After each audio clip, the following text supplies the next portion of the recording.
Very good afternoon. मैं doctor शैली राणा आज आपके साथ फिर एक नए लेक्चर के साथ का डिस्कशन करने के लिए। जैसे कि हम जानते हैं कि लास्ट टाइम हमने समझा कि what is the meaning of comprehensive and continuous evaluation, यानी कि सतत एवं व्यापक मूल्यांकन का क्या अर्थ होता है। जब हम कॉन्टिन्यूअस एंड कॉम्प्रिहेंसिव इवैल्यूएशन की बात करते हैं तो हम जानते हैं कि जो हमारी NEP राष्ट्रीय शिक्षा नीति यानी कि नेशनल एजुकेशन पॉलिसी 1986 में आई थी, वहां पर हमने देखा कि सतत एवं व्यापक मूल्यांकन का उन्होंने जिक्र उस पॉलिसी में किया कि हमारा जो मूल्यांकन होना चाहिए बच्चे का एजुकेशन के अंदर वो कॉन्टिन्यूअस और कॉम्प्रिहेंसिव होना चाहिए।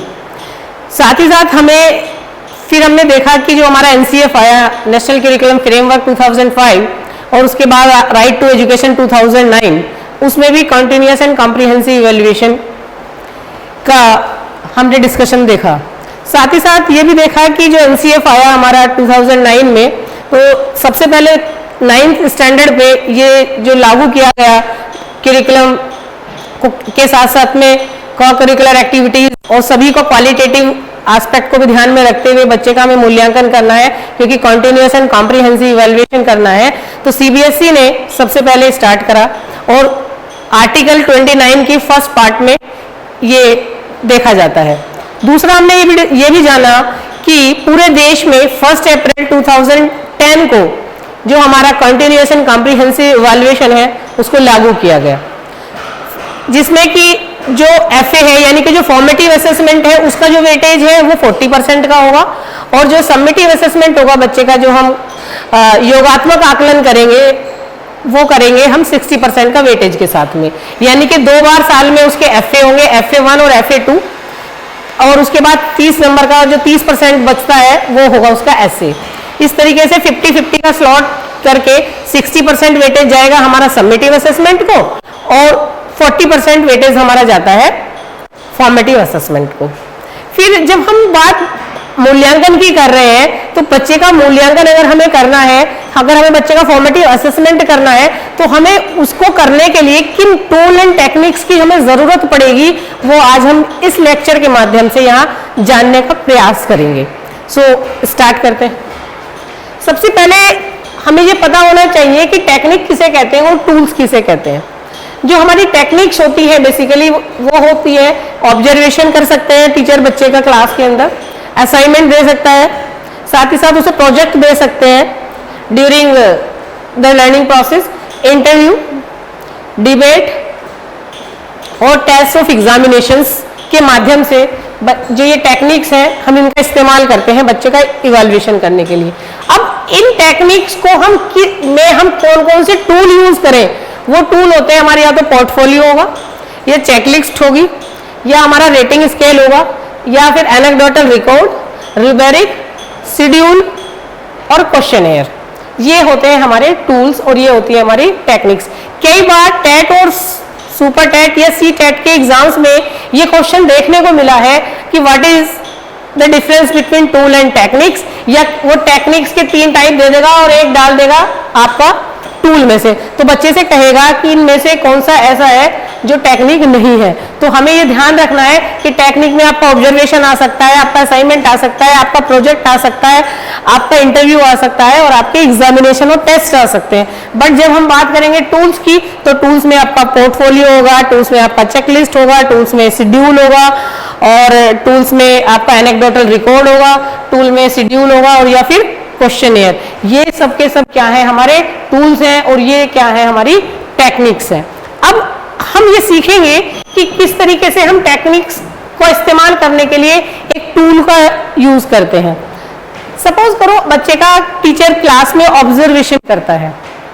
ऑब्जर्वेशन जब करता है तो ऑब्जर्वेशन का हमें मीनिंग पता होना चाहिए, यानी कि बच्चे को ध्यान से ऑब्जर्व कर रहा है। अब ऑब्जर्वेशन भी 2 तरीके की हो सकती है, पार्टिसिपेटिव और नॉन पार्टिसिपेटिव, या स्ट्रक्चर्ड और अनस्ट्रक्चर्ड और natural. All these are the parts of observation.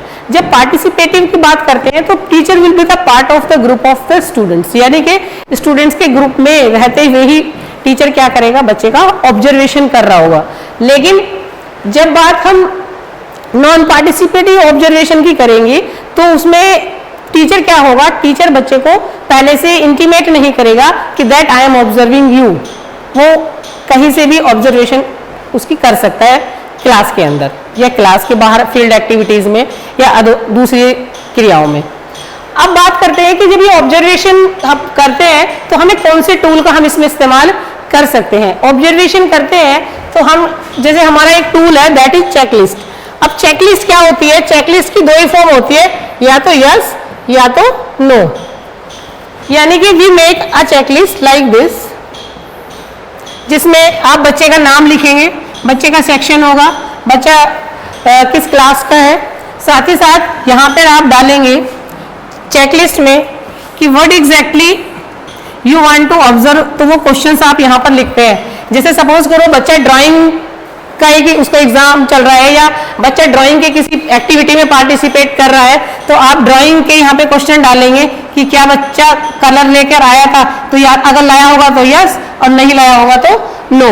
या बच्चा किस तरीके से पार्टिसिपेट कर रहा था, बच्चा ग्रुप के साथ पार्टिसिपेट कर रहा था, या तो यस होगा या नो। यानी कि you have to make tick या you have to only mention yes और नो। इसी तरीके से क्रिएटिव आइडिया बच्चे ने डिजाइन किया अपनी उस एक्टिविटी के दौरान, अगर करा तो आप यहाँ पे यस लिख देंगे और अगर नहीं करा है तो आप नो लिख देंगे। तो इस तरीके से आप बच्चे का रिकॉर्ड अपने पास मेंटेन कर लेते हैं। ये आती है हमारी ऑब्जर्वेशन में जब हम टूल यूज कर रहे हैं चेकलिस्ट का। हम चेकलिस्ट के अलावा रेटिंग स्केल का भी यूज कर सकते हैं। जैसे हम अपने एक रेटिंग स्केल बना लेते हैं और रेटिंग स्केल में हम डिसाइड करते हैं कि किस बच्चे को हमें किस रेटिंग पे रखना है। यानी कि अगर बच्चे का हमने 1 रेट करा है तो यानी कि उसको हम कह देंगे एक्सीलेंट परफॉर्मेंस है, इसमें हम कहेंगे वेरी गुड है, यहाँ पे हम कहेंगे केवल गुड है और यहाँ पे कहेंगे पुअर है। तो इस आधार पर भी हम बच्चे के रेटिंग स्केल को मानक मानकर भी हम टूल के साथ ऑब्जर्वेशन की एक टेक्निक का इस्तेमाल कर सकते हैं। हर एक बच्चे का हमारे पास रिकॉर्ड होगा। अब अगला हमारा है दैट इज असाइनमेंट। असाइनमेंट आप जानते हैं कि बच्चे को ड्यूरिंग द लर्निंग प्रोसेस, जब बच्चा क्लास में उसका फॉर्मेटिव असेसमेंट टीचर करता है तो एक टेक्निक उसके पास असाइनमेंट की भी होती है कि बच्चे को करिकुलम के आधार पर एक असाइनमेंट दिया गया और उस असाइनमेंट को किस तरीके से बच्चे ने कंप्लीट करा है, किस क्वेश्चन का आंसर उसने कितनी क्रिएटिविटी से दिया है या किस क्वेश्चन को उसने कितने अच्छे से लिखा है, उसका भी हम मूल्यांकन करते हैं। अब अगला आता है हमारा, यहाँ पे अगर टूल की बात करूं दैट इज पोर्टफोलियो।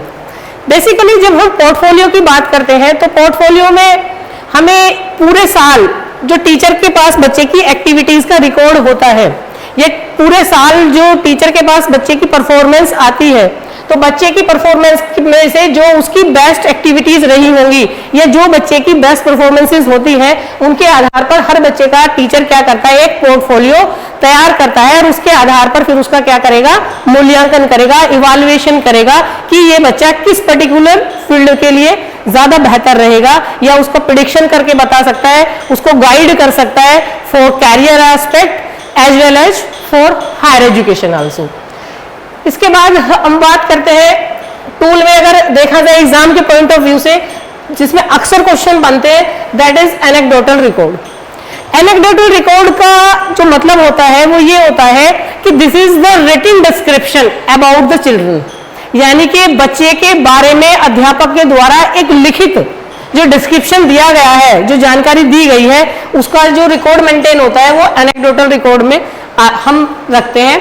अब एनेक्डोटल रिकॉर्ड को रखने की क्या आवश्यकता है, इसकी इसलिए आवश्यकता है कि एनेक्डोटल रिकॉर्ड में जो बच्चे की एक्टिविटीज हैं कि क्या बच्चा का एटीट्यूड किस तरीके का है, बच्चे का स्पेसिफिक कोई ऐसा बिहेवियर जो टीचर को लगता है कि और बच्चों से हटकर है और उसके ऊपर मुझे एक एनेक्डोटल रिकॉर्ड इसका बनाना चाहिए, तो उसका एक रिटन डिस्क्रिप्शन टीचर अपने पास एक रिकॉर्ड मेंटेन करता है और उसी रिकॉर्ड को हम कहते हैं that is anecdotal record. Next है हमारा प्रोजेक्ट।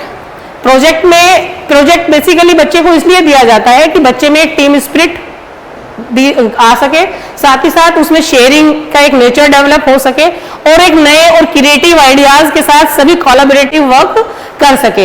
तो जैसे कि हम जानते हैं कि जब हम करिकुलम पढ़ते हैं तो उसके साथ में केवल स्कॉलास्टिक ही नहीं पढ़ते बल्कि स्कॉलास्टिक की भी बात की गई है, चाहे हमारे एनसीएफ में की गई हो, चाहे एनईपी 1986 में की गई हो या एनईपी 2020 में भी अब की गई है कि बच्चे का केवल और केवल हमें क्वांटिटेटिव इवैल्यूएशन नहीं करना है, बल्कि कैसा करना है, क्वांटिटेटिव के साथ साथ क्वालिटेटिव, यानी कि हमें क्वालिटी एजुकेशन को फोकस करना है।